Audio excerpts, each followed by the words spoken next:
Hey everyone, it's Sin, and today I'm going to show you how to turn God's favorite princess into God's favorite lawnmower, or how to turn Shadowheart into the most powerful death cleric possible. Let's get right into it. You've got a respecker, level 1. Make sure that you take this stat spread, that you've got wisdom put up all the way up to 17, and that you've taken the death domain cleric. This is what I think to be the most powerful cleric in the game.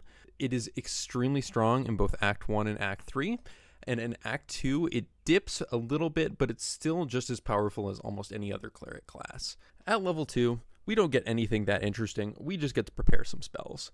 You should take Cure Wounds off your bar, basically at all times. Healing Word is superior in most ways to Cure Wounds. It is a ranged bonus action rather than a level 1 spell slot melee action. You may think, well, I'll just use both of them at the same time, I'll use my bonus to heal them from range, then I'll walk up and heal them in melee.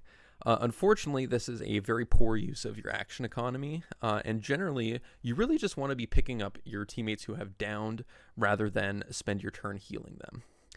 Early on in the game, Bless is quite good, and we're not going to be concentrating on much else. Command at an early level is unlikely to hit, and it's generally not going to be the best spell. However, you can take it over Create Water if you want, because Create Water is more of a combo-based spell, and you don't yet have the party members able to act on this and use it to its full potential. At level 2, generally, you're going to kind of look best with some setup like this. Guiding Bolt to do damage at range, Inflict Wounds to do big damage in melee, Sanctuary to protect targets, and Bless to focus your concentration on to help everyone hit a little bit better in your party. From here, we can move on to level 3. At level 3, we're still mostly going to be fighting easy monsters in Act 1. We're going to be exploring. It's still very early on at this point. Again, the game loves to put Cure Wounds on your bar. It's just not very useful. Instead, we're going to take Aid. And at this point, if you do want to take Hold Person, it is quite a good spell early if you're able to hit it. So you can either take Bless away because this is a concentration, or you can keep Bless. It's up to you. I do like to take Hold Person to be able to crit, and it is quite a powerful spell, and you're able to use it at many points during Act 1. Level 4 is kind of where you're going to be spending most of your time in Act 1. I think it's very important for your feat to take Alert as soon as possible on your Cleric. For a Cleric, you don't have high dexterity, so generally you're going to be moving farther down in the turn order, and Alert, it's going to bump you right back up to the top. The ASI isn't going to be all that powerful here. We can take it later on, but Alert is going to make you go first, and that's going to take enemies out of combat before they're able to do anything to you. So we're going to pick that. And then we get an additional cantrip. Not that exciting. I like to take Thaumaturgy just so that we have all of the cantrip-based buffs to ability checks and dice checks. So also, it's going to put this Cure Wounds back in our bar. We can replace that with Bless. Now we have the same spells as before. We've got Bless to concentrate on. We've got Aid, and we've got Hold Person. And then we have our baseline Sanctuary, Guiding Bolt, Inflict Wounds, and then our healing option. Level 5, we are still in Act 1 at this point, and we get our first level 3 spells. So which ones do we want to take? Well, of course, we take Cure Wounds off and we replace it with Spirit Guardians. Spirit Guardians is the cleric's bread and butter. It does massive AoE damage to whoever stands in it, and we can spread it around, which you will see by some of our item choices later on how we're going to do that, how we're going to move around the battlefield and hit as many enemies as possible with our Spirit Guardians. Again, this basically is going to double your damage output on any turn after the first that you take, because you can have an additional action to spend, plus you still have the concentration of Spirit Guardians happening at the same time. I like to replace my ranged Guiding Bolt at this point also with Glyph of Warding. Glyph of Warding, if you don't know, it's basically a fireball, but kind of better. It does not have quite the range of fireball, but it actually scales a little bit better, I believe. I think it is D10 scaling rather than D6 scaling that Fireball has. Fireball has really crappy scaling. I would seriously consider using this if you've never tried it before. It is very, very good. Now that we're also not going to be concentrating on Bless, we're going to be concentrating on Spirit Guardians in almost every combat going forward. Mass Healing Word into our lineup here. And then we can also drop hold person for warding bond if we want to use that as well. At this point, we are online. We are very strong. We're going to be doing a ton of damage. We're going to be killing enemies very quickly with Spirit Guardians. And the ones that live for turns after that, we can either pick off with Glyph of Warding or Inflict Wounds, or we can spend our turn, using Sanctuary as a bonus action to guide our allies, or using Warding Bond outside of combat. At level 6, we're getting to the tail end of Act 1 here. At level 6, we unlock the feature of Inescapable Destruction. Spells you cast ignore resistance to necrotic damage. Enemy says they're resistant? No, they're not. They take full damage from your necrotic spells. Let's move on to the items that we want to grab while we're making our way through Act 1. The Haste Helm is a good item that Death Clerics will use very effectively to spread Spirit Guardians around to as many characters as possible. Some would say that this will make Shadowheart God's favorite lawnmower. The Adamantine Scale Armor I would recommend on the Cleric, as it has high AC, and it's one of the better medium armor items that you're able to get during Act 1. There really isn't that many good choices for Act 1 for armor pieces, and this is kind of one that Clerics will use effectively because they don't want to be using the Cloth Spellcaster Armor when they can use the medium armor. The Daredevil Gloves. These are very good for the fact that you're going to be using Spirit Guardians. You're going to be close range. If you want to cast something on a target that's outside the range, you'll be able to do that, and you won't take the penalty of being close to enemies. Similar to the Haste Helmet, you can use the Disintegrating Nightwalkers or the Boots of Speed. You're going to want to be moving around the battlefield, spreading Spirit Guardians to as many targets as possible. Misty Step as a free bonus action is very nice. You also can't slip on anything, which is awesome because later on in the game, or even at this point in Act 1, it's often that you might be on an icy surface that one of your characters has created, and you're running around hitting characters with Spirit Guardians, and not being able to fall and being able to move on the ice is very useful. For amulets and rings, similar to the thought process going into the helmet and the boots, we're using the Moondrop Pendant so that when we have less than 50% HP, we don't provoke attacks of opportunity, again, allowing us to run between enemies, spreading Spirit Guardians, one of the strongest strategies that you're going to have early on with a Cleric. Rings, there's not too many good options in Act 1. I have picked the Whispering Promise. Just when you heal your allies, you're going to give them bonuses to attack rolls and saving throws. And it works on yourself as well, so it's generally a pretty good thing that you can activate with a bonus action. I've also got the Ring of Arcane Synergy. If you use Toll the Dead, then you get Arcane Synergy. You're going to be adding your spellcasting bonus to your damage. It's quite good, quite useful. It'll make your Spirit Guardians hit a little bit harder, and generally there's not many other good options for rings at this point of the game. For the melee weapon, I'm just picking the Blood of Lathander. Having Sunbeam is incredibly powerful. Early on in Act 2 as well, you're going to be able to get the light so that you can lead the party with Shadowheart. None of your characters will take damage from the Shadow Curse. So there's not too many good options for shield, but I do like the Absolute's Warboard. You can get the brand from Priestess Gut in Act 1, and then you get a +1 to your saving throws. You can also cast Heroism, though that isn't particularly useful. There's not much else that's giving you a high AC at this point. So I would just take this over another shield. You might be able to get a +3 shield, but I think that bonus to the saving throws is much better than the extra 1 to your AC. And for ranged weapon, I'm just taking Bow of Awareness, +1 to initiative. We are taking Alert as well. Just getting that as high as possible, being able to move before the enemies is going to be very beneficial to us. I do like to use Anti-Ethel's Hair on Wisdom in Act 1 for the Cleric, just to bring that up to 18. Wisdom is one of the harder abilities to actually increase in the game. You basically have to get to 20 through ASI, taking Ethel's Hair, and then maybe the Mirror of Loss. There aren't really any items that increase Wisdom, unlike the other stats. Going on level 7, this is kind of where I expect you to reach Act 2. You're going to get your first 4th level spell slots. Very, very powerful at this point. However, Clerics really don't get that many good level 4 spells. You could use Freedom of Movement early on. This lasts all day if you want to, but it's kind of a poor use of a level 4 spell slot. Really, you're going to be using these to upcast your other spells, either Spirit Guardians or Inflict Wounds to do big damage in combat. You could use Guardian of Faith. It's an okay spell. Banish is really not that great because if you look at what Arcane Archer has, they have this on an attack. They have Banishment on essentially either 1/3 or 1/2 of an action, and it doesn't cost a spell slot. So this is just significantly worse in most cases. I just dropped Cure Wounds, take Revivify. Now you don't need to use scrolls anymore. If you needed to get somebody up, you can just revive them using a level 3 spell slot.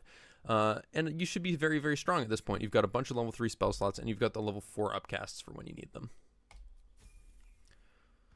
Moving on to level 8. So we do get the ability to do some necrotic damage on weapon attacks. Not all that useful because we can't get 2 weapon attacks, and there's no good build around for this. I've tried, at least not in the Death Cleric domain. What is nice is that we are going to get an ASI, and at this point we are likely to have Ethel's Hair as well, so we'll do double into Wisdom, and this will bring us to 20 with Ethel's Hair.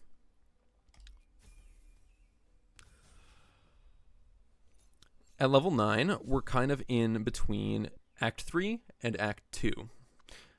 I believe you're going to be kind of at the end of Act 2. Definitely don't need Speak with Dead, you can get that off of an item. Don't need Guiding Bolt, you can get that off of an item as well. Flame Strike is somewhat useful. Sometimes you need to do a little bit more AoE damage. Fire and Radiant, relatively powerful, but not the strongest thing in the game. At this point, in Act 3, Remove Curse is going to be more useful, so we can add that onto the bar, so this is kind of what we're working with. For our Act 2 items, we're still going to be keeping the Haste Helm. There are a few other options, but in general, the Haste Helm is going to be good enough for the tactic of spreading Spirit Guardians to as many targets as possible. For the same reasons, we are also keeping the Disintegrating Nightwalkers.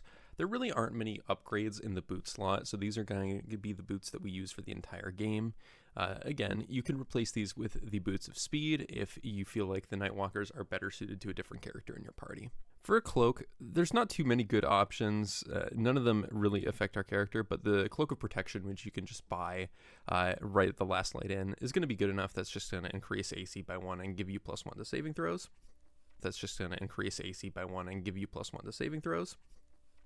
For armor, the Dark Justiciar half plate is very good for the advantage on Constitution saving throws, which is just going to help us keep our concentration on Spirit Guardians.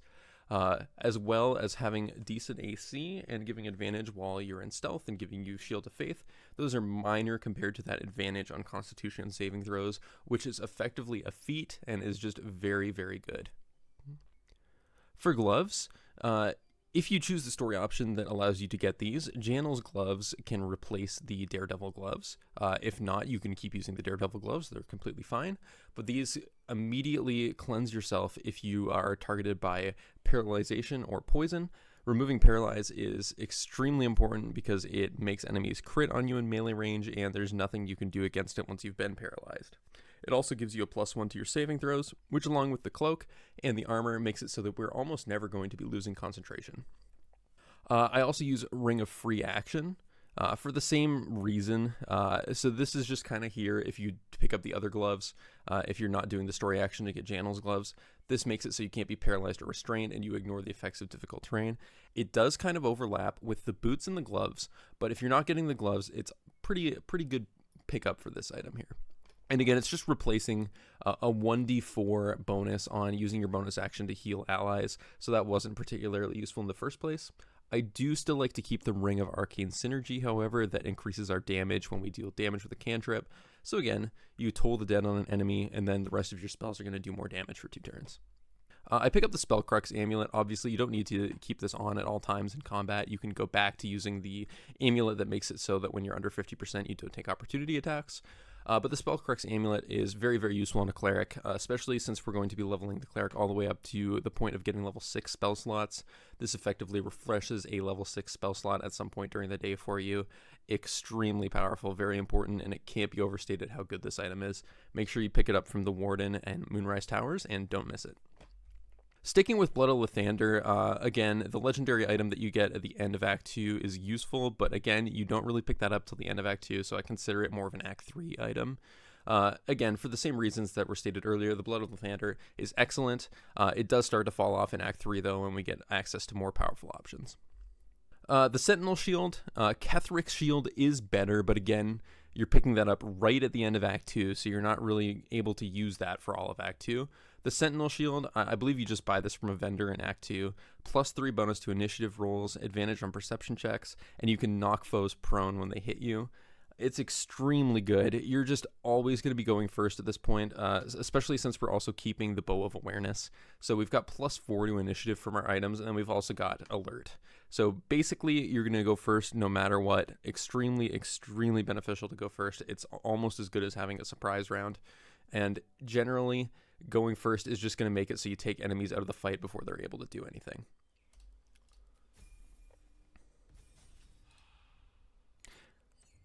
At level 10, we get the awesome Divine Intervention ability that we can use once per run. It is quite good. You can use it as you see fit. In honor mode, you're not going to get it back, so you can either save it for the last fight or when you're in trouble on another fight. Reviving your allies is generally good, or just doing a whole bunch of damage to people close to you. Doesn't really matter what cantrip you take here. Produce Flame is fine. Again, really doesn't matter. And for spells, you kind of have all of your bread and butter spells at this point. You're just adding very optional ones that you might need. You can take Banishment. Command is also pretty good at this point. I might just take Command over Banishment because it's a little bit more flexible in how you want to use it. We aren't going to be using Acuity, which is very, very broken with Command, but we are going to have a few items that increase our spell save DC so that we will be able to land those spells more consistently on targets. Level 11 is the reason that you level a Cleric all the way up to either 11 or 12. Because the level 6 spells that a Cleric gets are among the best in the game, and they aren't ones that you can learn through scrolls generally. And by the best in the game, I mean Hero's Feast is one of the best spells in the game. You can cast this at level 6. You get, I believe, a 10 or 15 HP increase. You get the additional food, so if you want to long rest a lot during your day on honor mode, you're able to because you get free resources by using Hero's Feast. You can use this and then restore your spell slot with the amulet that lets you do so, or with one of the staffs that lets you use an arcane battery charge to do it. So it's generally not going to use up your level 6 spell, and you're still going to have it for combat. And then you can use a level 5 aid or a level 6 aid as well, and you're going to have about a 40 HP increase on each party member. That is insane. The rest of them aren't as good. You can do Create Undead for the kind of the same thing. Until long rest, you can have a undead target fight by your side, though I think that's not quite as powerful as using your level 6 spell slot to absolutely destroy an enemy. At level 12, we get our last feat, and we get to prepare our last spell. Again, I would probably just throw Create Undead on there if you do want to use it at some point. For example, if you're in the House of Hope and you're able to just use it whenever you want, might as well do it. For feats, at this point, I usually take Resilient to gain proficiency in Constitution saving throws. You could also do Warcaster if you want to get advantage on whatever saving throw maintains a spell's concentration. It doesn't really matter. Generally increasing the point if you have 17 Constitution through an item or something like that to get 18 to get that increase to the roll is going to be better. In this case where it's not increasing anything, I would just take Warcaster. But if you didn't, for example, take Auntie Ethel's Hair to get your Wisdom to 20, then you might actually want to take Resilient and Wisdom, for example. Now that we're in Act 3, we can replace some of our items and get to the best items in the game.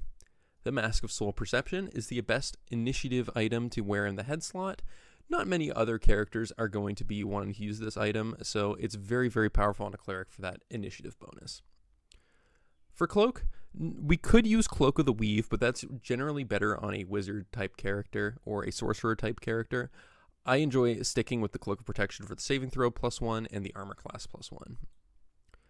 I do take the Helldusk armor on the Cleric.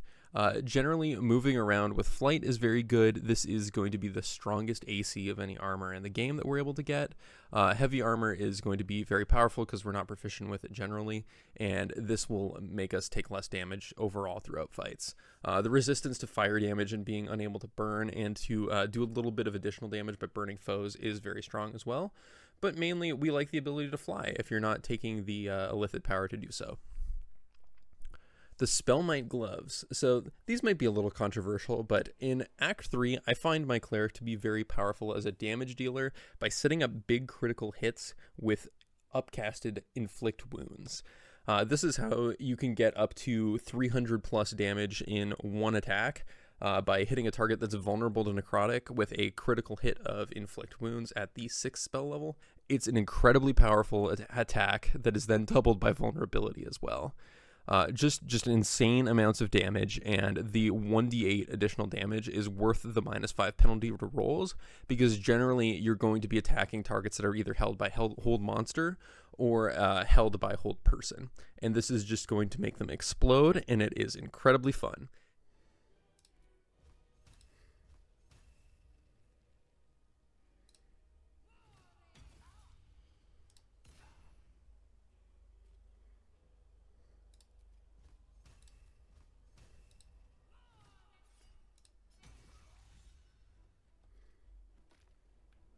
It's not necessarily the best item in the game, but it is the most fun set of gloves for that additional optional 16 or 32 damage against a vulnerable target. Disintegrating Nightwalkers. Same as Act 1, they're sticking with us till Act 3. Incredibly powerful. That ability to move with Misty Step and not fall over on difficult terrain is just incredible, and no other boots compare. Amulet of the Devout is going to replace the Spellcrux amulet when it's not being used to give us that +2 to spell save DC, and the additional Channel Divinity charge, which is pretty useful on a Death Cleric because you hit so hard when you have 12 levels of Cleric and you're using that Channel Divinity to deal necrotic damage.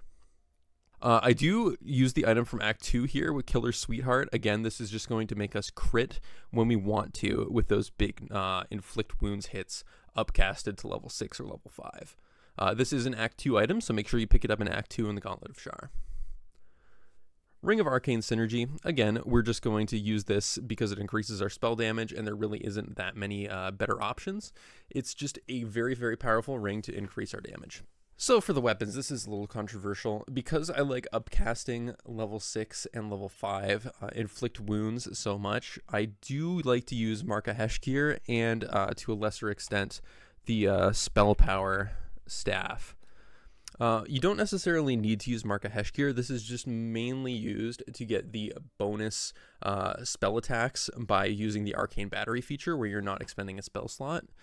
If you want to use Marka Heshkir on another character to be able to use the Chain Lightning or one of its other effects, you can do so. But I do think that you should be using a refreshing spell slot on a Cleric. It's just so powerful. We've got the level 6 spells, and more importantly, we have the day-long buffs of Aid and Feast, which we want to be using both at the start of every day, just so that we get the most amount of HP possible to survive encounters. Ketheric's Shield, we get this at the end of Act 2. It's the best shield in the game, in my opinion.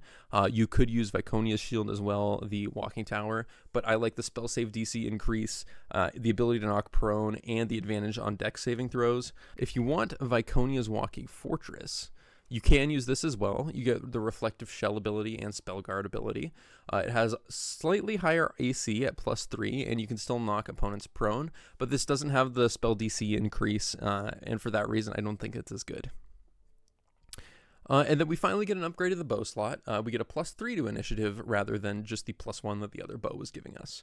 You could even give this to another character. You can stick with a +1. With the +2 from the helmet and alert, you should be going first anyway, even if you stick with the +1 bow. And then make sure to pick up Mirror of Lost Wisdom, get that extra +2, bump yourself up to 22. I think if you take a second ASI, or you take Resilience in Wisdom, and then you take the amulet that increases your Wisdom slightly, if I can find it, which I can't, I forget what it's called, but there is an item that increases your Wisdom by +1. You could potentially get to 24, though I'm not 100% sure if that's possible. But the Amulet of the Devout is generally better for that +2 spell save bonus, and the additional Channel Divinity, which is extremely powerful on a Cleric. Thanks for watching. If you made it all the way here, feel free to subscribe, give the video a like, and I'll have more guides to come.